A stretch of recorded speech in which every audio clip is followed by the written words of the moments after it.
Hello दोस्तों। क्या बोलूँ, welcome back to my channel और हर हर महादेव। आप लोगों में से बहुत लोगों ने नोटिस किया भी होगा और नहीं भी किया होगा कि मैं बहुत दिनों से वीडियो नहीं बना रही हूँ, अपलोड नहीं कर रही हूँ 1 महीने से, क्योंकि मेरे साथ कुछ ऐसा हुआ है जो मैं कभी नहीं चाहूँगी कि किसी के साथ भी वो हो। लेकिन लोग कहते हैं ये सबके साथ होगा। मैंने 26 जनवरी 2024 को I lost my most special person in my life, my best friend. जो भी कह लो यार, मतलब माँ। मैंने अपनी माँ को खो दिया। मुझे हिम्मत नहीं थी कि मैं ये वीडियो भी बनाऊं। मुझे बिल्कुल कुछ भी करने का मन नहीं करता है। बहुत रोज़ आप मरते हो जब आपका कोई अपना चला जाता है, और वो भी माँ, जिसका कोई रिप्लेसमेंट नहीं है, कोई भी रिप्लेसमेंट नहीं है। और उनको कैंसर था, पर वो बहुत बहुत बड़ी फाइटर थी यार, बहुत। मैंने ना उनकी एक चीज़ से ये सीखी कि उनके लाइफ में मोटिव था, होप था। जिस वजह से उनको 3 साल की ये बीमारी, उनको बहुत मजबूती मिली कि वो लड़ सके। मतलब उनको इतना पेन था ना कि हम बता नहीं सकते हैं। और माँ को खोने से बड़ा दुख और ज़िंदगी में कोई दुख नहीं होता, कोई दुख नहीं होता। सबको ये फेस करना पड़ेगा, एक दिन जो आया है सो जाएगा। लेकिन मेरी मम्मी की अभी कोई एज नहीं थी, शी वॉज ओनली 55। और उन्होंने अपने छोटे से उम्र में हर चीज़, उनकी बहुत कम उम्र में हो गई थी। शादी, बच्चे, फैमिली। बहुत ब्रेव थी यार, बहुत ब्रेव थी। उनको मोटिव था कि मेरे भाई को बड़े होते देखना है, हम 3 सिस्टर्स को आगे और बढ़ते हुए देखना है, सब कुछ मुझे बड़ा बनते देखना है, जो मेरा सपना है।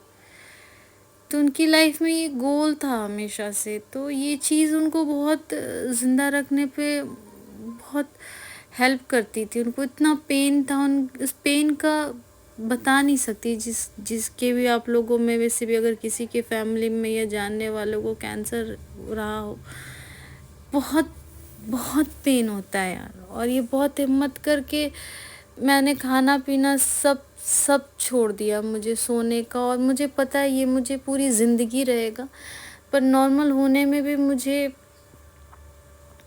6-7 महीने लगेंगे, क्योंकि आप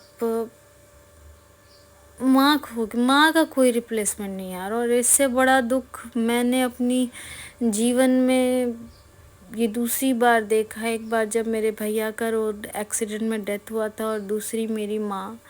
तब मैं बहुत छोटी थी, तो माँ ने संभाल लिया था। और अब माँ ही नहीं है तो कौन संभालेगा मुझे।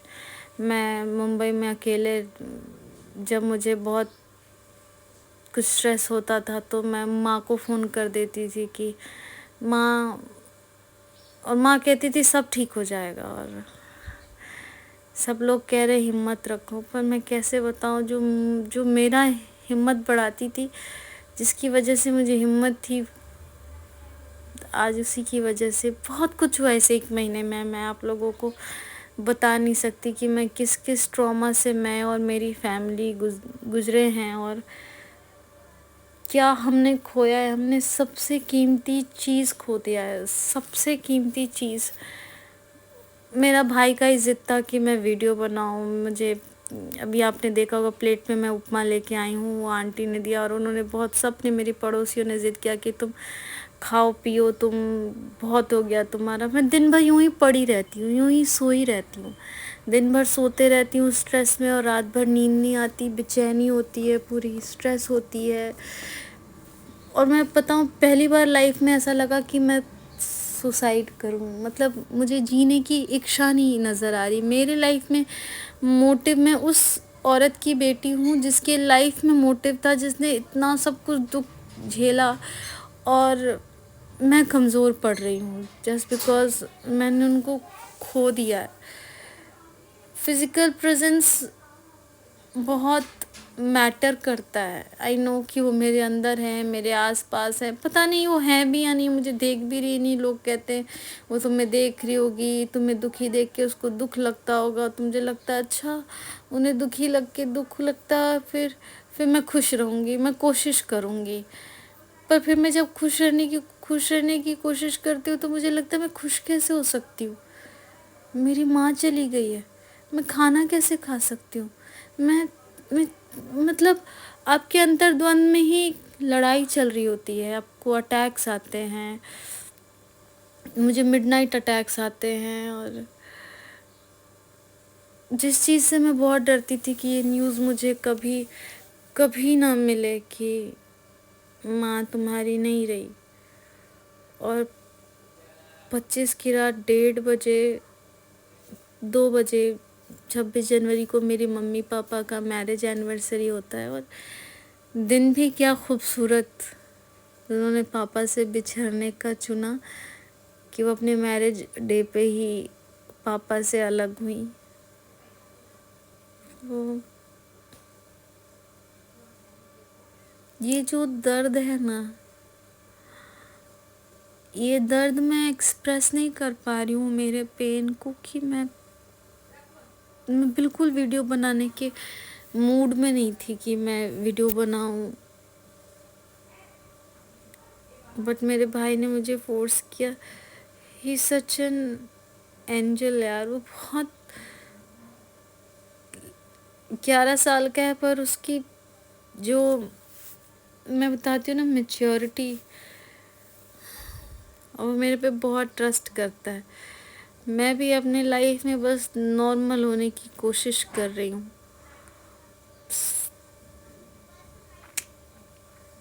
देखती हूँ मैं नॉर्मल रह पाती हूँ कि नहीं। मेरी पड़ोसी यहाँ जो मुंबई है, मैं पटना से भाग के आई कि मैं वहाँ बहुत ज़्यादा बेचैन हो रही थी, क्योंकि पटना का मतलब मेरे लिए माँ है, और घर में मुझे कहीं भी माँ नहीं दिख रही थी, कहीं भी माँ नहीं दिख रही थी। तो मैं मुंबई आ गई, और लेकिन मुंबई आके मेरी बेचैनी और बढ़ गई, और मुझे एंजाइटी अटैक्स आए, और आते ही है यार अभी भी। मैं but thanks to my friends, my neighbours, वो मुझे बहुत हेल्प करते हैं अपने साथ। ज़बरदस्ती वो मुझे लेके जाते हैं बाहर। मेरे गुरु लोग जो है एक्टिंग के, वो मुझे बाहर लेके जाते हैं। मेरे फ्रेंड्स आते हैं मेरे लिए खाना बना के, बिल्कुल खाने की इच्छा नहीं होती, पर वो ज़बरदस्ती खिलाते हैं मुझे। मैं ये नाश्ता बनाऊं, अभी जो ये वीडियो में बन रहा है, वो भी मेरा फ्रेंड मुझे फोर्स कर रहा था कि तुम बनाओ, तुम अपना ख्याल रखो। बालों की हालत क्या हो गई है, उसने कहा मैं तेल लगा देता हूँ। मैंने कहा नहीं नहीं, मैं लगा लेती हूँ। इस सब के बावजूद ना, ये पेन जा नहीं रहा है माँ वाला, और ये नहीं जा सकता, क्योंकि आप कितना भी कर लो, और ये जो पेन है ना, सॉरी गाइस, मैं इससे ज़्यादा कुछ बोल नहीं पाऊँगी।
तुम्हारे लोग लालू के आदमी हैं। तुम्हारे लिए पापा सबसे लड़ जाएंगे। लास्ट हो जाए इनका अनुरोध।